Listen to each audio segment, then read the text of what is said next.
Bonsoir à tous. Alors j'espère que vous m'entendez bien.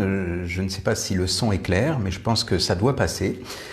Alors vous savez cette phrase que souvent on a entendue et peut-être que vous l'avez vous-même prononcée plusieurs fois, surtout en ce moment. C'est dingue, pourtant j'avais toute la journée, mais je n'ai pas eu une minute à moi. Vous avez des gens qui sont comme ça tout le temps en train d'avoir l'impression finalement qu'ils vont avoir finalement toute une journée pour faire tout ce qu'ils ont à faire et ils se disent non mais je n'ai pas eu une minute à moi. Alors pourquoi et comment c'est possible? Parce que surtout en ce moment on pourrait se dire ben ça va là, on a toute la journée, on est tranquille et malgré tout eh bien la journée elle file entre les doigts pour certaines personnes. Alors il est vrai que le temps semble s'accélérer pour certaines personnes. Mais en attendant, il y a des personnes, et c'est pour elles que je fais ce direct, c'est ces personnes qui ont l'impression qu'elles n'ont pas vraiment une minute à elles en fait. C'est-à-dire qu'en fait, pourtant on pourrait se dire c'est l'occasion rêvée finalement de pouvoir se poser un petit peu puisqu'on est à la maison, on pourrait se dire ben voilà. Seulement là je parle plutôt de ces personnes qui par exemple soit ont les enfants ou le conjoint, alors je parle aussi bien des hommes que des femmes. Donc c'est-à-dire des personnes qui ont l'impression finalement qu'elles sont toujours en train de courir à droite à gauche et qu'au final, eh bien, ce n'est pas simple d'avoir un petit peu de temps pour soi. Qu'elles se disent évidemment ces personnes, parce que forcément on va voir que tout ça, ça peut être une excuse.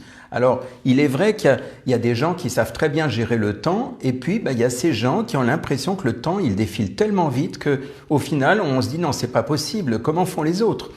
Parce que souvent on va se trouver l'excuse. On va dire bah oui, mais moi j'ai des enfants, j'ai mon conjoint, homme ou femme, je répète. Et en fait, c'est un peu la bonne excuse pour dire bah oui, mais je n'ai pas le temps moi de m'occuper de moi. Je n'ai pas le temps, par exemple, de lire, de prendre un bain, je ne sais pas, de m'occuper de moi, d'être complètement avec moi-même. Et souvent, alors à l'époque, on avait la bonne excuse de dire oui, mais c'est normal, on part travailler, on revient le soir, on est fatigué, on n'a plus le temps. Seulement aujourd'hui, eh bien, on se rend compte, pour certaines personnes, qu'au final, ce n'était pas finalement le fait de sortir pour aller travailler et de revenir, c'est finalement que le temps semble être mangé littéralement. Et ça, c'est curieux d'imaginer que, curieusement, on se dit, bon, ça va, on a le temps maintenant, on va se lever demain matin, on n'a rien à faire de particulier de la journée, donc je vais pouvoir faire ceci, cela, et on a l'impression qu'on va finalement faire des tas de choses. Et au final, à la fin de la journée, certains me disent j'ai l'impression d'avoir brassé de l'air, j'ai l'impression que finalement je n'ai pas eu une seconde pour moi. Alors, comment c'est possible? Eh bien, c'est très simple. Vous avez peut-être vu le titre. Donc, c'est-à-dire, en fait, par rapport au titre que j'ai mis, ce n'est pas par hasard. C'est justement par rapport au fait que vous avez des gens qui ont l'impression qu'il faut absolument se plier en quatre pour la famille, pour le conjoint, pour les enfants, histoire de dire, voilà, comme ça je suis irréprochable, comme ça je peux, entre guillemets, plaire. Et l'idée, alors tout ça c'est des fois de façon inconsciente. Parfois la personne dit, non, mais moi c'est pas du tout ça, c'est juste que j'ai trop de boulot, trop de choses. Seulement la question, elle arrive quand on leur demande à ces gens-là, mais pourquoi tu ne fais pas faire? Pourquoi tu ne délègues pas? Et en fait, souvent la réponse, ça va être une bonne excuse du genre « Ah oui, mais moi si je lui confie ça, par exemple à mon enfant, il va mal le faire, il ne va pas réussir. » Donc quelque part, il y a la peur que l'autre fasse mal. C'est surtout que la personne ne se fait pas confiance, puisque finalement si je ne me fais pas confiance, j'aurai du mal à faire confiance à mon enfant ou à mon conjoint, peu importe. Et en fait, l'idée c'est que il y a à la fois ce manque de confiance qui peut être que du coup j'ai du mal à donner à quelqu'un à faire. Et du coup, imaginez que en ce moment, il y a beaucoup de gens qui font des pâtisseries, de la cuisine, des choses comme ça. Imaginez que vous ayez, par exemple, votre enfant, je sais pas moi, il a 7 ans, 8 ans, et que vous disiez ah non, mais s'il casse l'œuf, il va mettre la coquille dedans. Ah non, il faut qu'il me laisse faire, qu'il aille dans sa chambre. Mais pour le coup, cette même personne qui va dire non, moi je peux pas confier à mon enfant, va finir par se plaindre d'avoir trop, finalement, de ne pas avoir eu assez de temps pour elle et d'avoir eu trop de choses à faire. Et donc, ça, c'est un petit peu le piège qui se renverse, en fait, qui se retourne contre nous. C'est-à-dire que la personne à qui on dit, délègue, si tu n'y arrives pas seul, eh bien, délègue, propose, peut-être que tes enfants auraient envie, ou peut-être que ton conjoint, homme, femme, peu importe, pourrait finalement le faire. Et souvent, c'est là où, derrière cette plainte, je n'ai pas une minute pour moi, eh bien c'est souvent derrière ça, si on va plus loin, que la personne dit non, mais moi je préfère le faire parce que ça va mal être fait. Imaginez un autre exemple, l'aspirateur. On va dire par exemple à quelqu'un, mais si tu es épuisé comme ça, va te reposer. Puis par exemple l'aspirateur, donne-le à ton fils, ta fille ou à ton conjoint pour qu'il le fasse un peu de temps en temps. Puis à la limite, tu lui donnes un petit quelque chose. Il sera content, l'enfant, d'avoir une petite pièce ou quelque chose. Et souvent, la réponse, ça va être, en tout cas de ce que j'ai remarqué, ah oui, mais non, moi il faut que ce soit bien fait parce que tu comprends, si c'est mal fait, je vais devoir repasser derrière. J'allais dire, et alors ? Où est le problème ? Alors effectivement, peut-être que ça sera le cas, peut-être que ça sera le cas au début. Au début, peut-être qu'effectivement, imaginez, on confie à notre enfant, et souvent le pire c'est qu'ils sont demandeurs, souvent c'est que l'enfant va dire oh papa, oh maman, est-ce que je peux te faire l'aspirateur ? Et puis tu me donnes un peu d'argent de poche. Et souvent la réponse, quand le parent va dire non, laisse-moi faire parce qu'il faut que ce soit propre, que ce soit bien fait, eh bien à la fois on a l'impression qu'on va gagner du temps parce que ça va être bien fait, mais en même temps l'enfant finalement n'apprend pas. L'enfant quelque part ne peut pas avoir une responsabilité de dire tiens c'est moi à qui on a confié ça, que ce soit une recette de cuisine, l'aspirateur ou autre chose. Donc à un moment donné, ce qui se passe, c'est que le parent va décider de le faire lui-même parce qu'il va avoir peur que l'enfant rate, en quelque sorte. Donc je parle de l'enfant, mais je peux aussi bien parler du conjoint.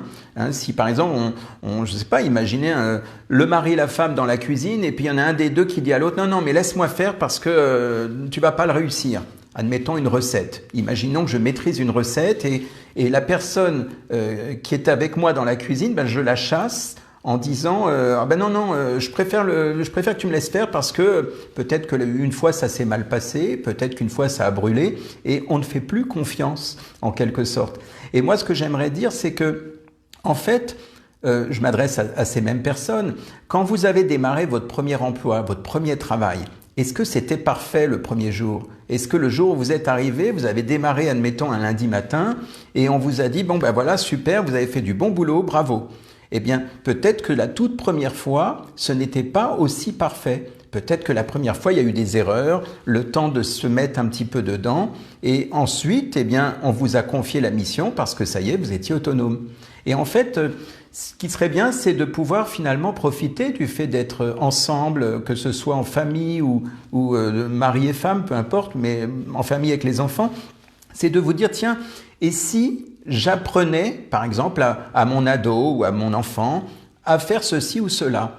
Peut-être que ça sera mal fait au début, peut-être que le lendemain ou une semaine après ou je ne sais quand, ça va s'améliorer et qu'à un moment donné, vous allez finir par vous dire « ça y est, je suis complètement autonome en quelque sorte puisque j'ai confié telle et telle chose à mon enfant ou à mon conjoint. » Pour le coup, ça devient quelque chose qui n'est plus finalement la bonne excuse de dire « je n'ai pas une minute à moi ». Parce que souvent, comme je vous dis, quand on interroge ces gens-là, ils n'ont pas une minute à eux. Et quand on leur dit « mais confiez cette mission à quelqu'un », non, c'est pas possible, ça va être mal fait. Et ce que je suis en train de vous dire là, on parle plus de la famille, on parle de ce qui se passe à la maison. Mais c'est valable également dans l'entreprise. On le retrouve assez souvent, c'est-à-dire qu'il y a des gens qui, quelque part, ont envie de tout faire eux-mêmes, simplement pour que ce soit bien fait, entre guillemets. Sous-entendu, si je confie ça à quelqu'un d'autre, ça ne sera pas comme je veux. Et surtout, les gens qui ont créé leur propre structure, ils veulent tout faire selon, parce qu'ils ont tout dans la tête, ils disent « oui, mais moi je sais, sinon ça va pas être bien fait ». Seulement, on ne peut pas se décupler. Et donc, il y a un moment où ça peut être plus intéressant des fois de confier à quelqu'un qui peut-être ne le fera pas à 100% super bien comme vous l'auriez fait, seulement il va peut-être faire des choses pendant que vous ferez autre chose. Et ça, c'est une bonne façon de dégager du temps pour vous. Et qu'il n'y ait plus finalement cette excuse de dire ben non mais moi j'ai pas une minute pour moi, j'ai pas le temps.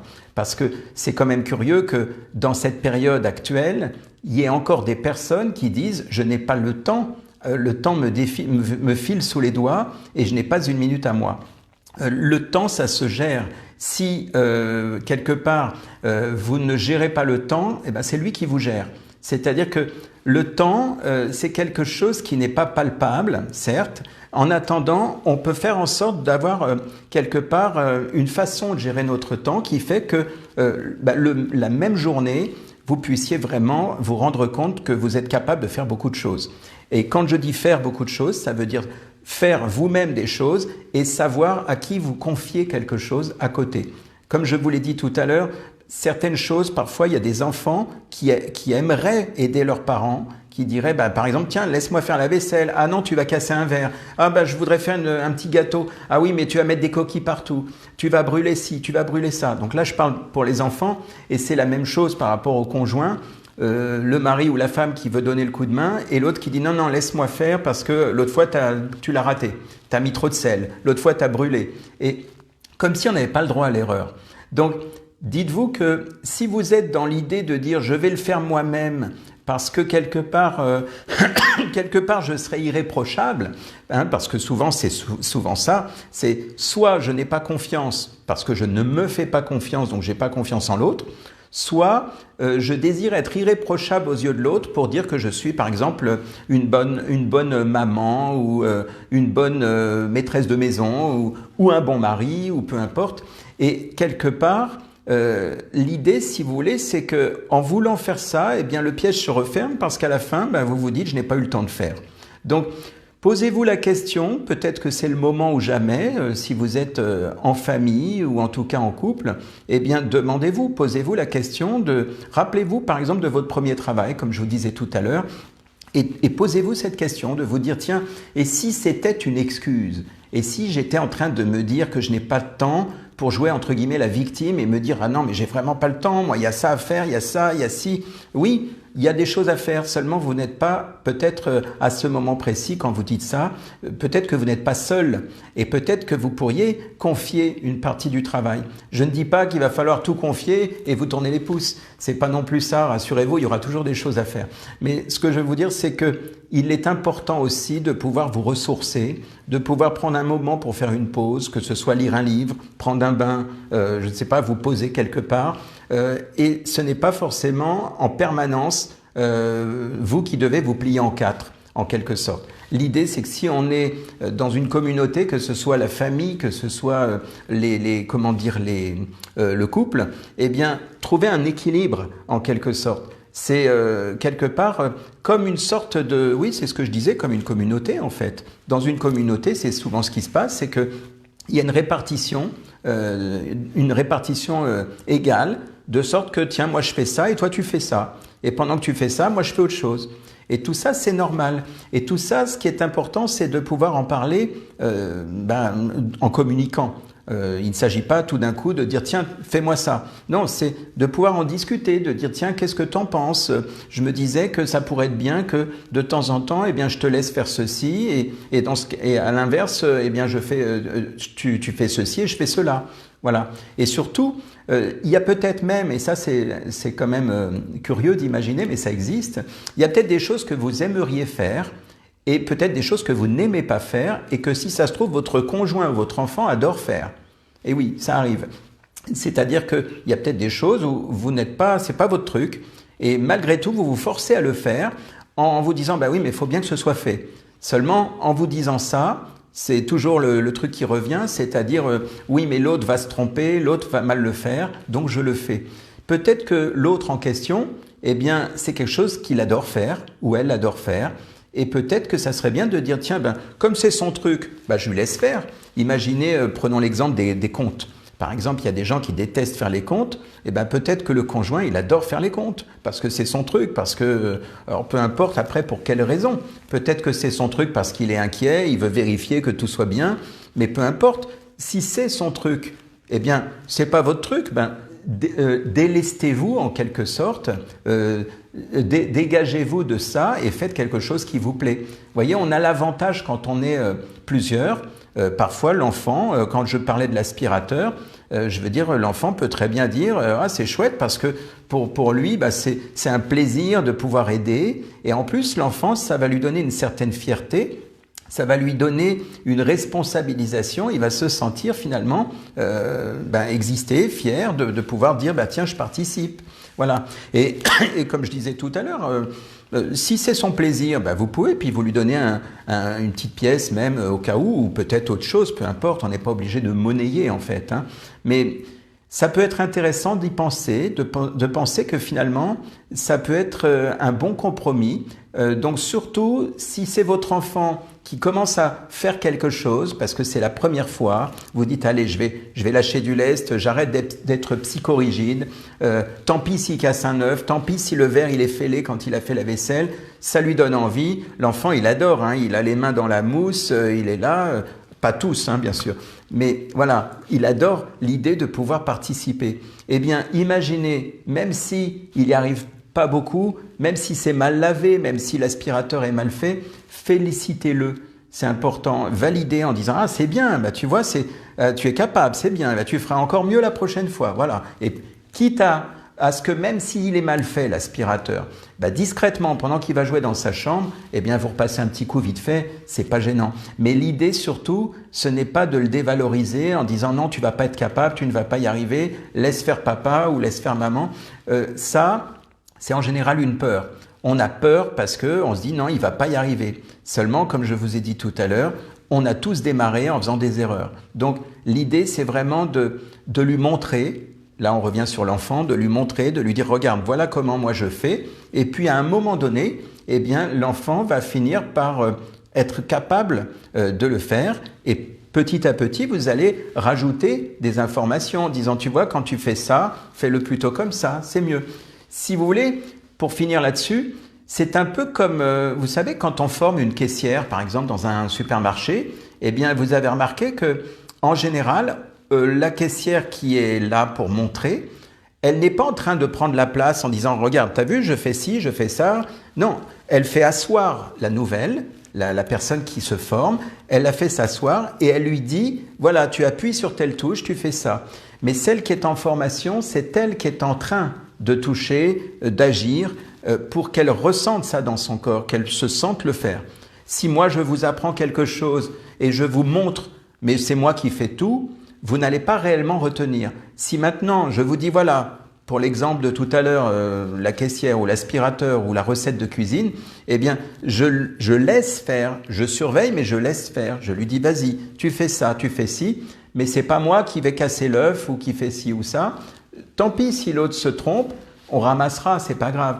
Mais l'idée c'est ça, c'est que le meilleur moyen, en quelque sorte, c'est pas de faire à la place. Il y a un proverbe qui dit mieux vaut apprendre à quelqu'un à pêcher plutôt que de lui apporter du poisson toute la vie. Bien, c'est un petit peu ça en résumé ce que je voulais partager avec vous ce soir. Voilà, donc en ce qui concerne les parents, les enfants, le mari, la femme, bref, la famille en général à la maison. Bonne soirée à tous et au plaisir, à très bientôt.